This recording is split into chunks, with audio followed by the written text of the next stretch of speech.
문재인 정부 때는 도로교통법을 위반하는 놈들이 적었는데 윤석열 정부가 들어서면서 도로교통법을 위반하는 놈들이 대폭 증가했습니다. 신문방송은 당신 편이 아닙니다. 신문은 정부의 대변지입니다. 대변은 정부를 대신한다는 뜻입니다. 문재인 정부 때 도로교통법 위반 과태료는 6,200억에서 6,900억 사이였습니다. 반올림해서 7,000억이라고 하겠습니다. 문재인 정부 때 도로교통법 위반하는 놈에게 부과되는 과태료는 1년에 7,000억이었습니다. 윤석열 정부가 들어오면서 2023년에는 9,659억 원, 2024년에는 1조 1,340억 원으로 증액되었습니다. 이를 쉽게 설명하겠습니다. 문재인 정부 때는 도로교통법을 위반하는 놈이 7명이었는데 윤석열 정부가 들어서면서 도로교통법 위반하는 놈이 14명으로 증가하였다는 것입니다. 교통범칙금을 적게 끊으면 범죄율은 줄어든 것이 되고 교통범칙금을 많이 끊으면 범죄율은 증가한 것이 됩니다. 설탕을 먹으면 환각 증세가 나타납니다. 그래서 설탕을 밀수한 자는 중범죄자가 되어 사형까지 선고받기도 합니다. 설탕 범죄가 증가했다는 것은 정부가 설탕 범죄자를 많이 검거했다는 것입니다. 대한민국은 설탕 범죄의 안전지대가 아니므로 정부는 불특정 다수에게 불신검문, 통신기록 조회 등을 시행해도 된다는 것을 국민에게 양해받기 위해 단속 건수를 늘리게 됩니다.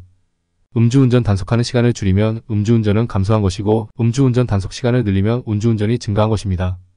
음주운전이 증가했으므로 경찰은 무작위로 당신이 운행하는 차량을 멈춰 세울 수 있으며 당신의 개인정보를 조회할 수도 있습니다. 교통단속을 많이 하는 것은 세수가 부족해서 과태료를 많이 부과하고 있다고 생각하는 것은 짧은 생각입니다. 국민을 범죄자로 만들어야 통제하기 쉬워집니다. 범죄자가 없으면 검찰의 권력은 힘이 없고 범죄자가 많으면 검찰의 권력은 힘을 얻게 됩니다. 국민이 범죄자가 되어야 국민을 통제할 수 있습니다. 이 방송이 재미있다고 생각하십니까? 이 방송이 당신에게 도움이 된다고 생각하십니까? 이는 국민을 통치하는 수단으로 다들 아는 기본적인 것입니다. 이러니 내가 하는 방송은 재미없는 방송이 될 수밖에 없다. 달고 맵고 짜고 자극적인 방송을 해야 하는데 그러지를 못하고 있다. 국민이 범죄를 저지르지 않고 있습니다.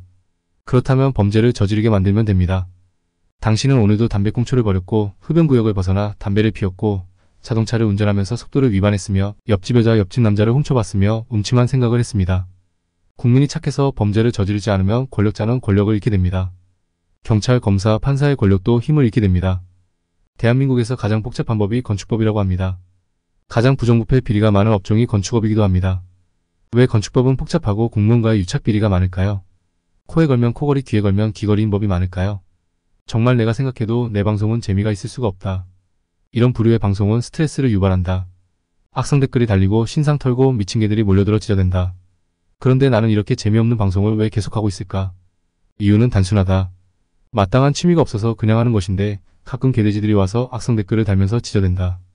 대갈박이 빈 놈들이 지저대는데 찰지게도 짖는다. 대갈박에 빈 놈들은 왜 짖는지도 모르고 짖는다. 한국 놈들은 정치인과 나와의 관계가 주인과 노예와의 관계다.